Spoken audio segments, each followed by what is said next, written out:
Welcome to this tutorial on using Motion 5 to recreate a high-quality network sports graphic. If you head over to Troika's website, you can see their NBC Sports brand update rundown. They kind of go through all of the thought that went into their graphics package that NBC is using on just about every sports event that you see on television right now. And some of my favorite elements in the graphic are the particles that they use and the way that they build their boxes. So we've recreated using Motion 5 some of these box-like structures that they probably did in a 3D rendering program, and we're going to do them in 2D. So if you take a look here, here is the recreation of what you see across this graphic. So at the beginning of the graphic, there's a bit of a reveal using a mask and some flaring effects.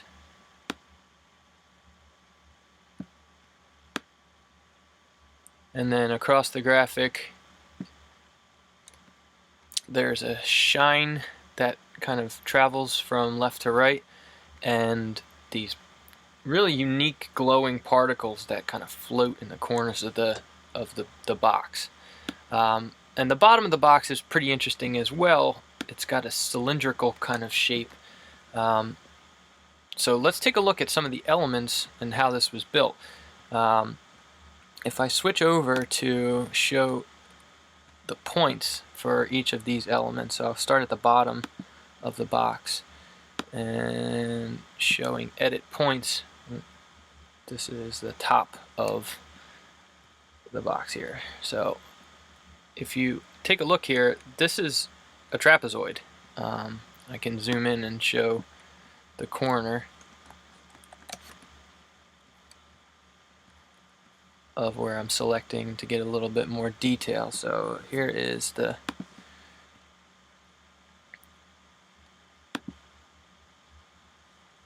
top of that box there. It's a trapezoid with a gradient.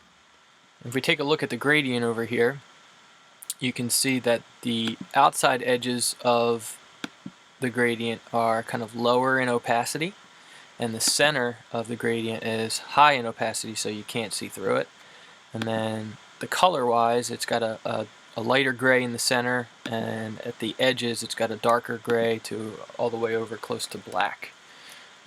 So using gradients and opacity and drawing these simple shapes, you can do a rectangle and edit the points, or you can draw using Bezier and different types of vector based kind of artwork where you're making points and then controlling what's going on within the points using this type of gradient. We're going to see how it's built as we go along. So here's the bottom, and this has been flopped, I believe. So it kind of remembers the points, but then it flips it and kind of mirrors it so that you don't have to draw the gradient a second time. Here we're going to see the right side of the graphic, and it's got two different types of gradients that kind of accentuate and highlight. And this would be, again, the left side, but it's been flopped, so it's kind of similar to the right side, just using this flop behavior. It allows you to kind of, actually it's a flop filter. Using the flop filter, it allows you to mirror it and not have to do the work a second time. And then continuing up in our different vectors here. Here, this group is the bottom of the cylinder, so it's kind of the 3D element that we're mimicking in 2D. And this took a majority of the time to build this kind of shine graphic. The box itself was quite simple, but the bottom cylinder takes a lot more time. There's a couple of really good tutorials out there that you can find to help you with building a cylinder. We'll take a look at this here. If we zoom in to get a little bit tighter onto this, you see that it's kind of this multiple point vector that has, if we go over to the shape, it's got some opacity things going on where it fades from top to bottom. So the top of this, if we solo it, and solo is Shift S, no, Option S, go back to edit points, and Control S, there it is. So if we solo that and hide, so Control S solos and hide Shift question mark, Command question mark, there we go. Command question mark is hiding the overlays. You're seeing this kind of shape that fades out as it goes to the bottom of the screen there. We're going to Control Shift S, and that should bring back our layers.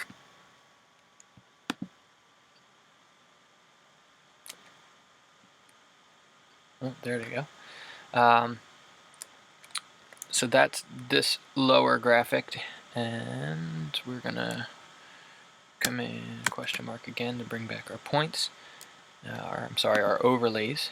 And if we step up,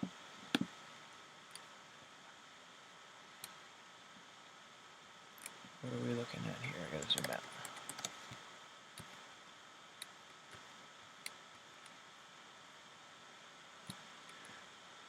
Okay, so this, it's just kind of a little notch element that is sitting in the corner of the right side of the screen.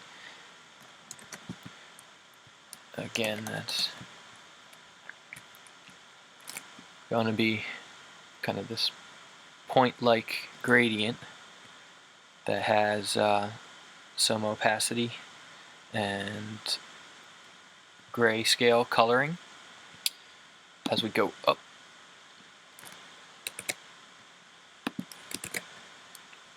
let's see what we got here. Okay, this is now the group that gives the end cap. I'll zoom in on that to get a better image.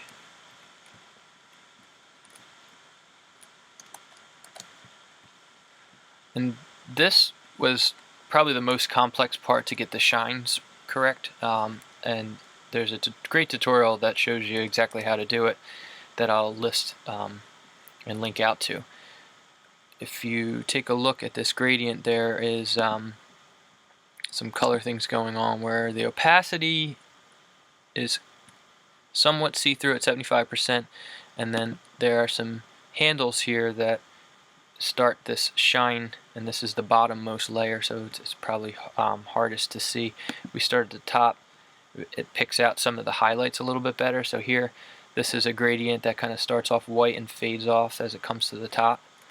So here's white fading off, and it is at a lower opacity, kind of see-through and blends. So there's a blend. Its properties, does it blend? No, the blend mode is set to normal. And then if we take a look at some of the other different elements to this, again, these are just touches that give you the spectral highlights of this shape. It's a 2D shape, but you can make it look 3D with different vector elements that are when you use the gradients here. So here, this is at a low opacity, and kind of adds this top shine element. As we travel down the layers, here is the bottom shine.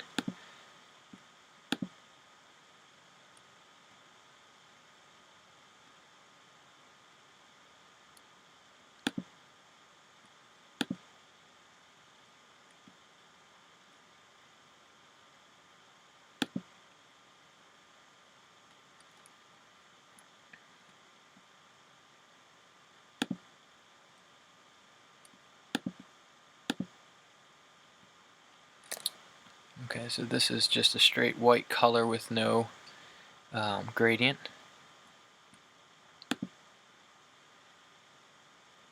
Here we're seeing another straight white color with no gradient. It is being feathered a little bit, so that gives you kind of the softness around the edges. And these two are kind of the combination of the bottom, where you have a little bit of opacity, see-through, and it's darker in color. And here again, a little bit of opacity, see-through, and this kind of gives it the shine in the middle. So if we were to solo these, let's Control S. This is kind of one of the background pieces, and Control Shift S to go back. Let's unsolo. Takes some time because there's so many layers.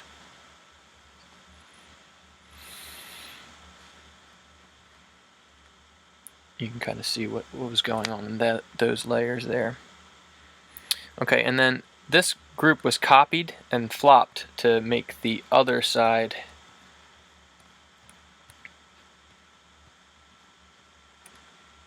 end cap. And as you travel up,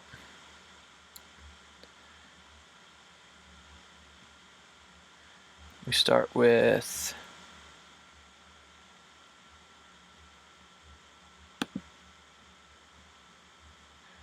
that kind of goes through the outer box. So you have the box with the trapezoids that kind of make the rectangular structure, and then below the box there's that bottom cylinder, and there's an image mask on this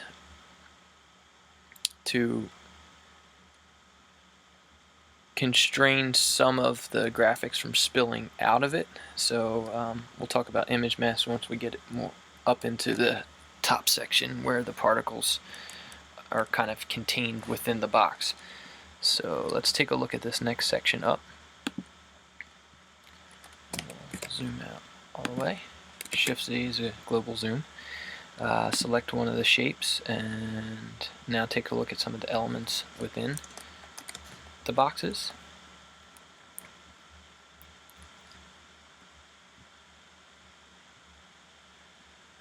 So this is a very see-through at 12% opacity white shape that kind of adds a little bit of a haze over top. So if this was to be soloed, Control S, there's the haze, and it's probably got some blend mode things going on. No, set to normal.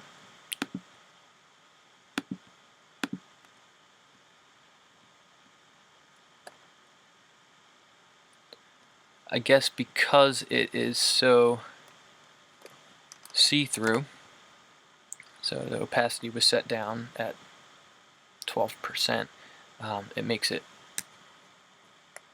barely visible within the graphic. So we're unsoloing right now, it takes a little time. So it kind of adds just a little bit of a style over top of this section here.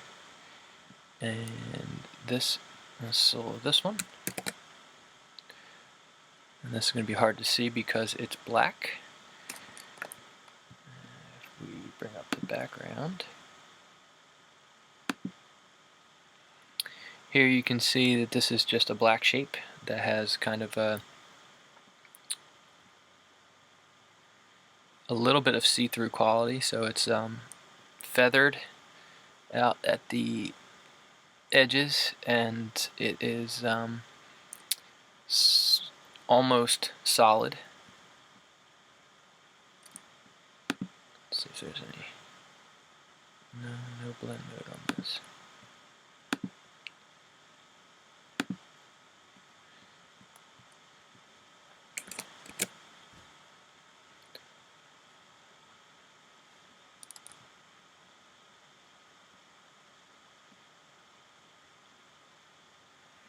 Again, waiting on the solo.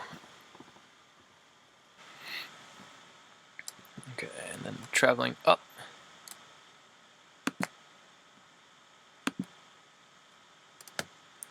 Okay, this is where kind of the pop of the graphic comes from. It's all radial gradient. So you can draw a square. So this is just drawing a square object, changing the fill mode to gradient, and then using interesting kind of vibrant colors here. We have almost a neon green and then a little bit of a deeper green that starts off with almost 100% opacity, 85%, and then it kind of gradually tapers off to nothing. So the edges kind of fall off to nothing. These types of radial gradients are very useful graphic elements, and you see them a lot in popular graphic design. And I'm not sure if this has. It's still set to normal, so there isn't a whole lot of blend mode things going on. A lot of this is done just strictly with setting the opacity of each of the layers so that they interact. Some might have some blend modes. We'll kind of examine those as we go through. So that's kind of this whole section here. There's that white highlight, there's the darker background, and then set over top of those is the that green kind of radial gradient. And let's take a look at the next section. So if we go back to edit points mode, you'll see some of the outer. Let's again maybe change to alpha, and we'll solo that. So here this is kind of a white gradient that starts at 12% and ends up at 3%, so it's a very light white kind of highlight. And take it out of solo and take a look at the next. So this is slightly smaller. We're still waiting for the solo.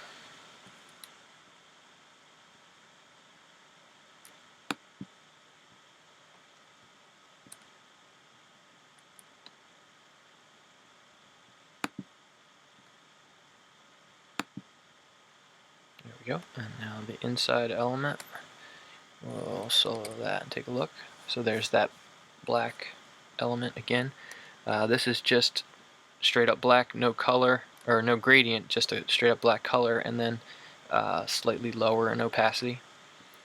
So these two kind of interact with each other. There's the white beneath this that's very light. I wonder if we can solo this one too.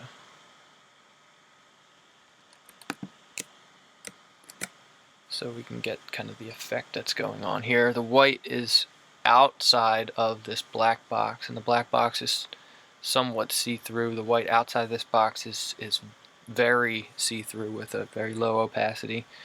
So as these two solo, maybe even take it back down to the black color, and command question mark, so you can see the outside edge of this. And here you can see this is a pretty dynamic element here. By putting those two together, We have this black box in the center that kind of masks the white outside edge that gives you that kind of spectral highlight. And this white box, it seems to be like there's more than meets the eye. We have the gradient. It's a linear gradient. Just starting at the top of the box, it's 100% white at 12% opacity, and then as it travels, it's going down to 3% opacity. So it's it's barely there, but it does add a pretty interesting kind of graphic element. And then we will go back to unsoloing. So let's Control-Shift-S.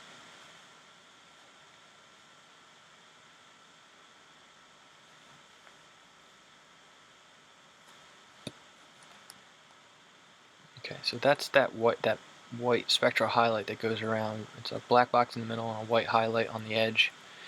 And then inside of that, there's probably another box, it looks like. If we Command $show, yeah, you can see this inner box.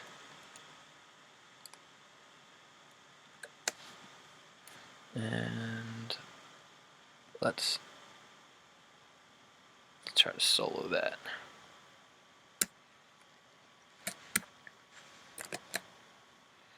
This has a slight color to it, so it's got a little bit of the green from this radial graphic here. It's that deep green heading off into black, and it's at a lower opacity, so that deep green is kind of it's lower opacity, but let me rephrase that. It's a higher opacity, 85%, so it kind of stands out. It's not so see-through, but you still can see through to the beneath elements.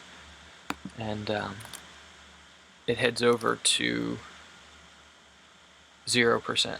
So at the edges, it's going to kind of fade. And then this is another, let's go back, Control-Shift-S. So we're taking that out of solo mode. And this Group 7 copy, I'm not quite sure if this is necessary. Let's solo this.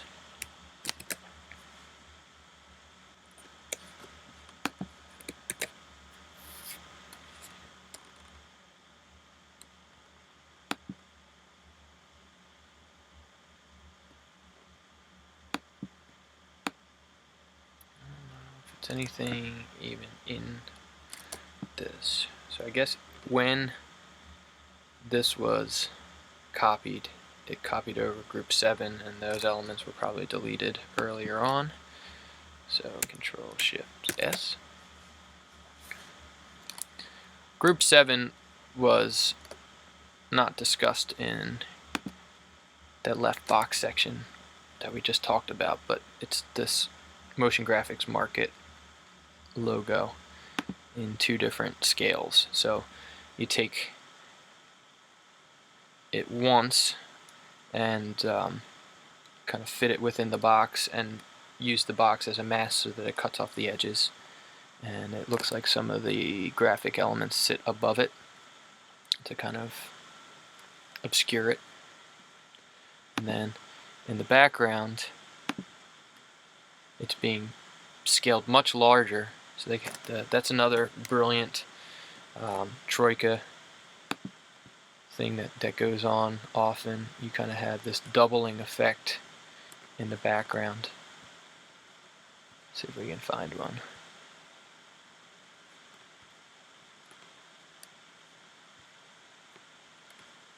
We have to watch. You definitely see it in their lower thirds and some of their full screen graphics.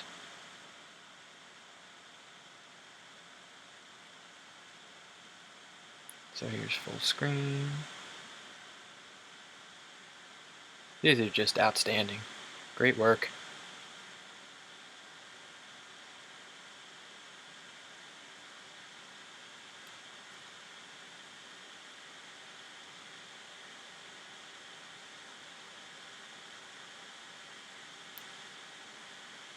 Okay, well here you would see it in the lower third, so you can see the 10 and it kind of jumps out behind it.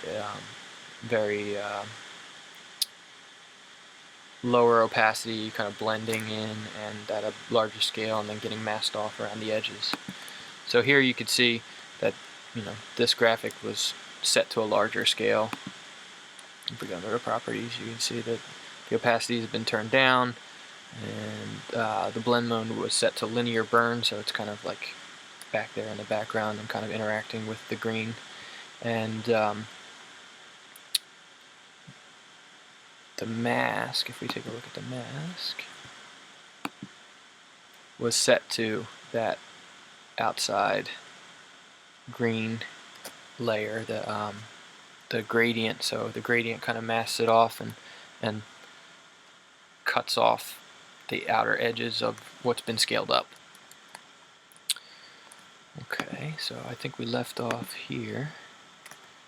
We'll bring back our overlays and show our points. There we go.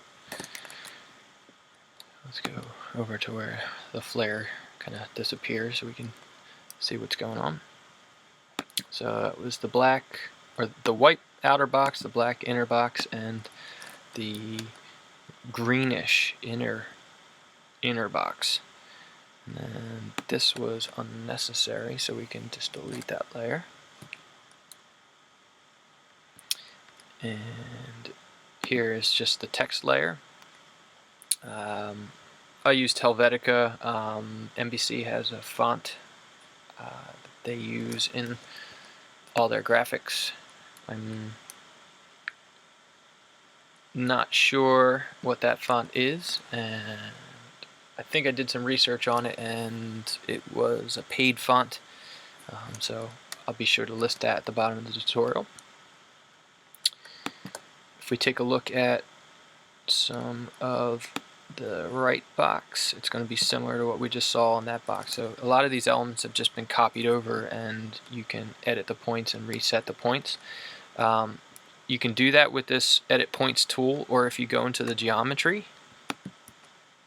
and look at the control points, these can be typed directly, so you can kind of use the XY to get very precise results and set your boxes, because a lot of times if you jump in and look at this graphic, just arranging boxes next to each other with some very small negative space gives you interesting graphic elements. So this is kind of revealing what's happening in between these two outer boxes. And you know, by using those control points, you can get, you know, really precise results to give you really accurate boxes. So this is white outer box, black inner box, and then the greenish hue inner box again, and then with the text layer above that. This is grayed out because it's being used as a mask for the particles. So the particles exist kind of all over the place, and then the mask just contains them within that box. So if we continue on up,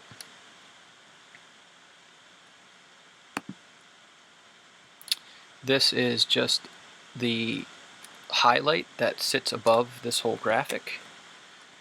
So let me get a global zoom. You can see this kind of highlight in the background here. It's just a rectangle with completely white, and it starts off with 1% opacity and goes up to 4% opacity. And you can kind of set the start and end points of that gradient to give you that. And if we just solo it, it's kind of this very light rectangular gradient that adds a kind of spectral highlight again.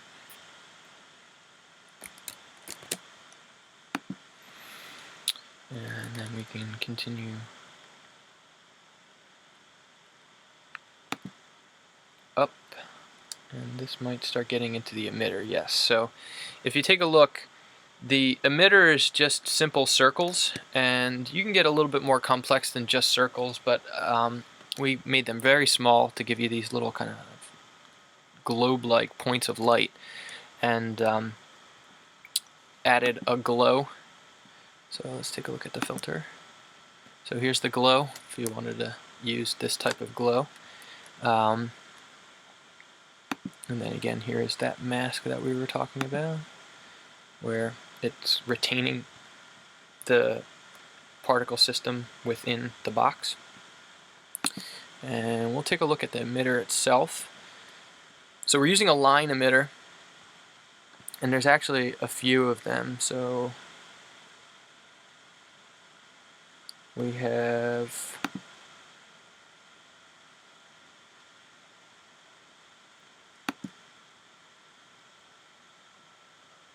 two layers above that kind of act as, oh, this is that traveling layer that kind of shines across. It brings like a glowing shine across. So that's kind of a simple element with a couple different filters on top. So we're using this dazzle filter and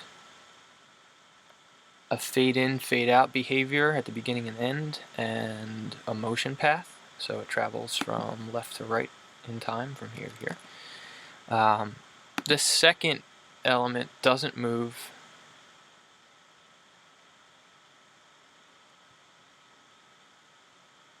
So that's kind of these glowing things. Are we in the left side?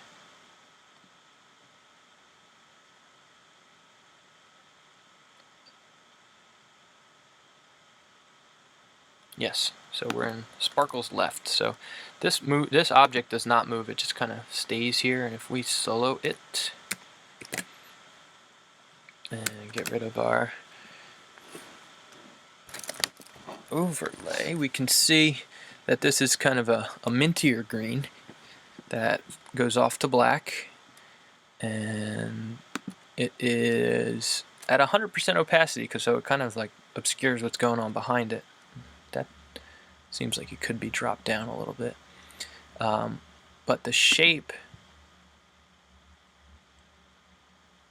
is this gradient, and I believe that there's some feathering going on to give it its shape. Yeah, so we have negative 100 feathering and negative 100 fall off. That gives it that kind of outer shape.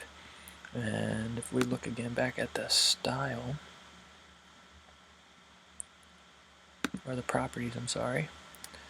Here we go. Here in the properties, it is dropped down to 42% opacity, and the blend mode is set to add, so it's kind of accentuating what's going on into the background.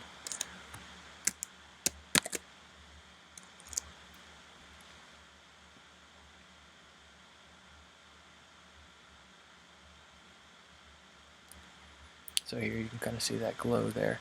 And then back down into the particles, we started talking about, there's two sets. The top set of particles have a line emitter. So if we go into the emitter,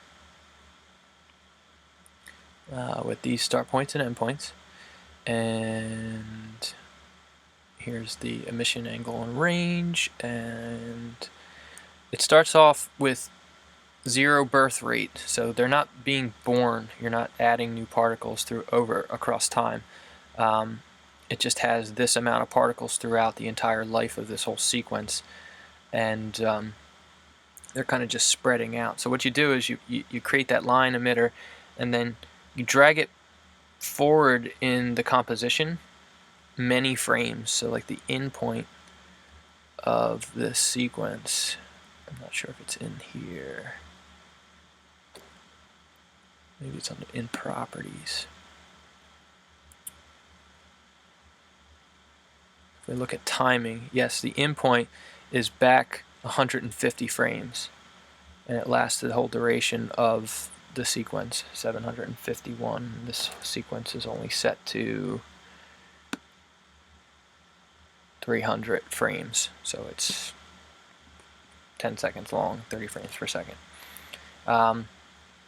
So by dragging the endpoint of the emitter back, it's kind of letting the emitter do its thing and letting the particles kind of spread out from each other, so that at the beginning of this sequence, it's already kind of spread out, and you can use a masking tool to kind of reveal the emitter to the audience.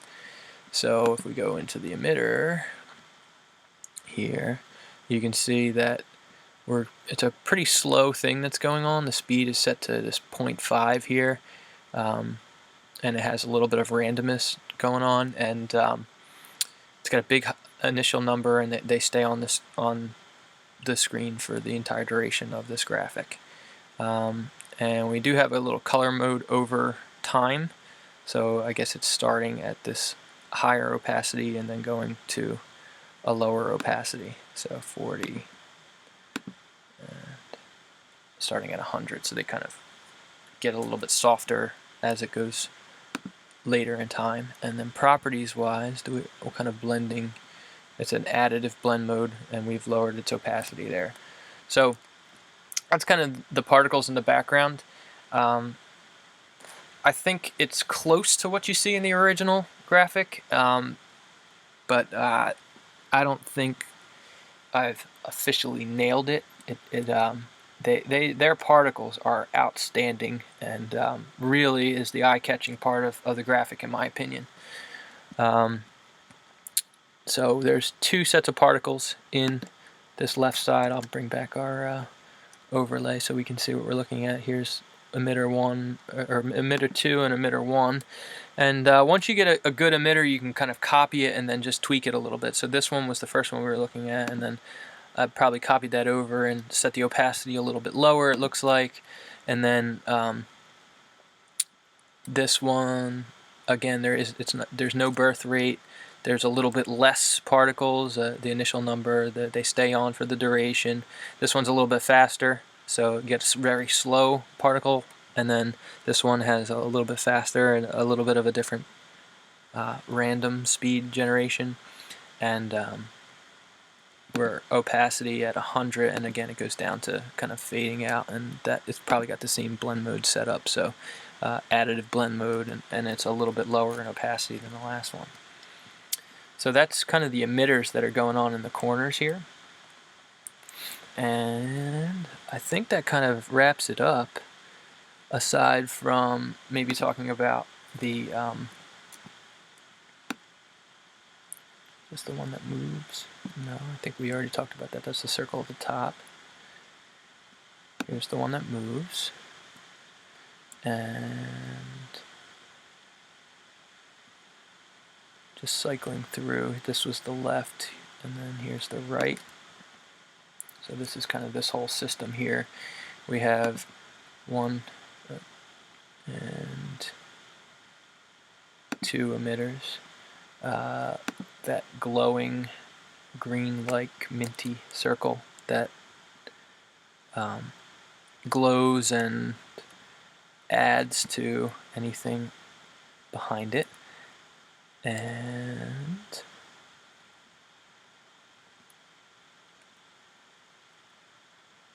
that about wraps it up for the inside of the graphics. And above all of that, there is, so that's the lower third, and above all that we can take a look at the beginning of kind of how this is revealed. If we show points,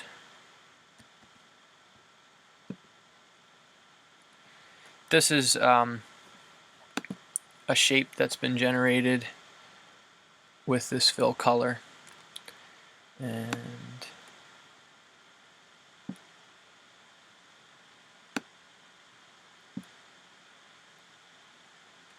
you can kind of see some of the flaring effects that were built.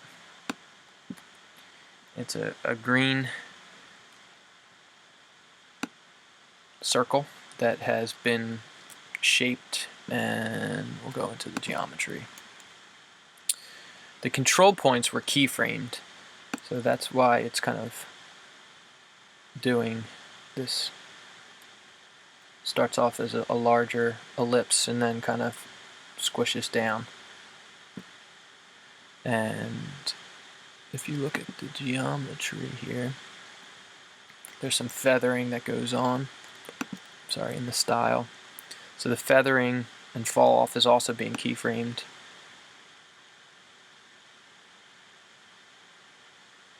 So that's how it kind of gets revealed and fades out. And there's quite a bit of effect on here. So if we go into the filters,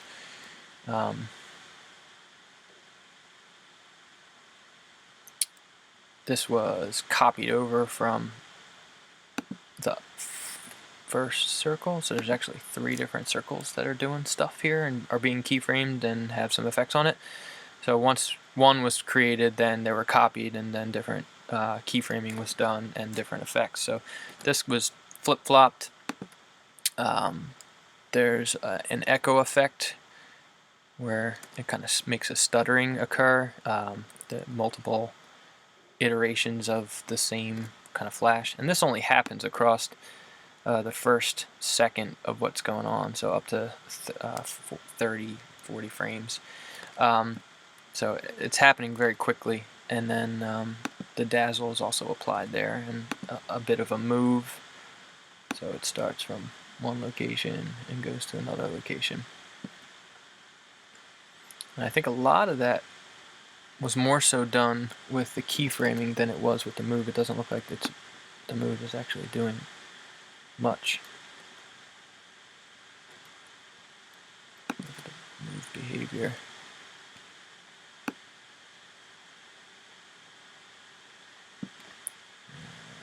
This one.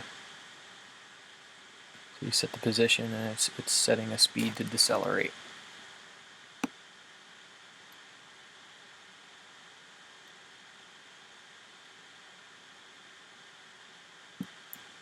And if we look at the circle that we're looking at here,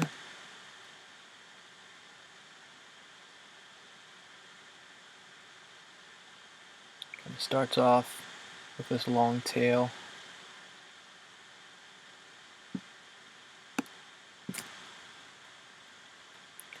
And then as you frame across, you can kind of see what's going on with the graphic.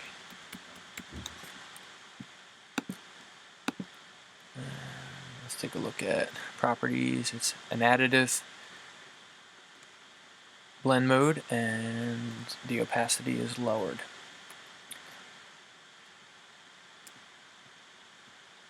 So that's this whole group. It's kind of all the little flashes that happen at the beginning, and this could also be copied to the end, and another mask could be drawn up to kind of mask it out, so that there's an in animation and an out animation.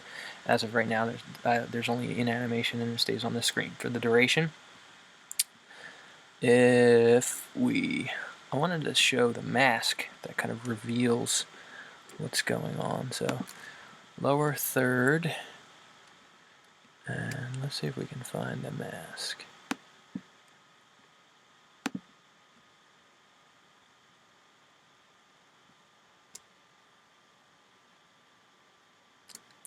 It might be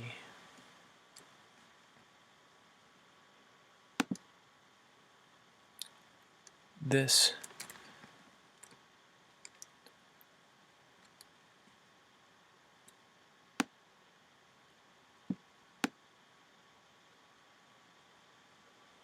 Yes, this is the.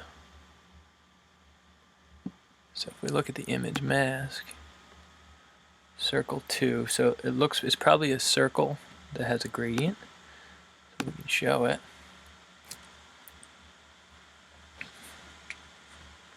Yes. So this is kind of how the mask is working to reveal what's happening here.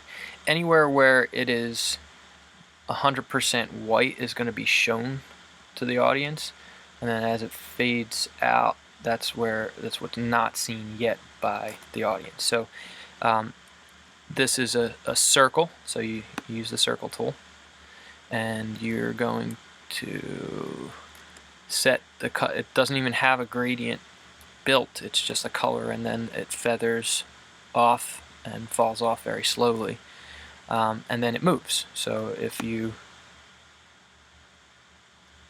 move this, if I'm going to go No, it's actually scaling was the effect. So across each of these frames, as that circle scales up and eventually gets to 100% white, that's the masking that's going on. So if you look at, let's see what's being keyframed here.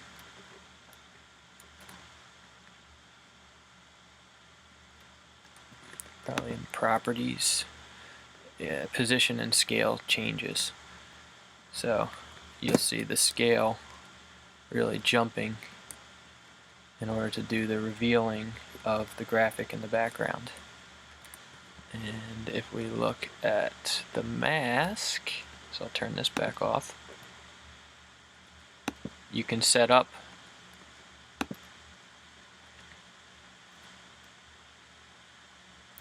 the mask options and set it to alpha. So once the alpha of the white, I believe luminance would do the same thing.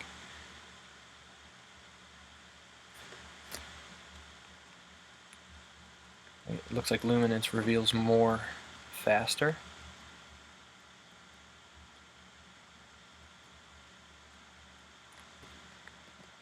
Go back to alpha.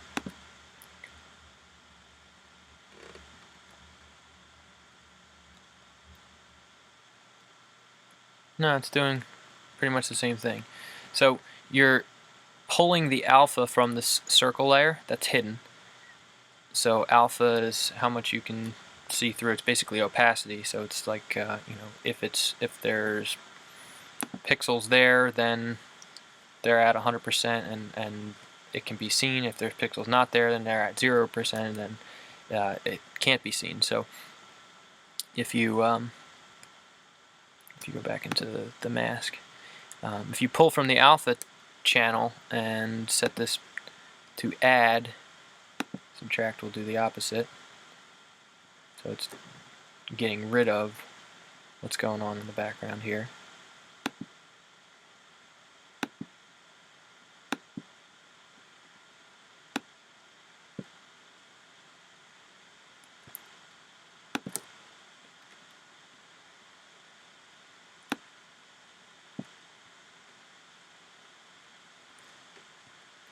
Sometimes you just gotta play, and a happy mistake. Looks like intersect's also working.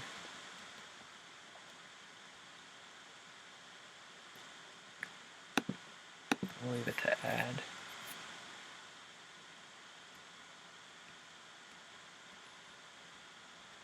And that does the revealing of all the box and graphic design that's going on in the background. So a couple interesting techniques I picked up by trying to recreate this graphic using Motion 5. If you have any questions, please feel free to leave comments.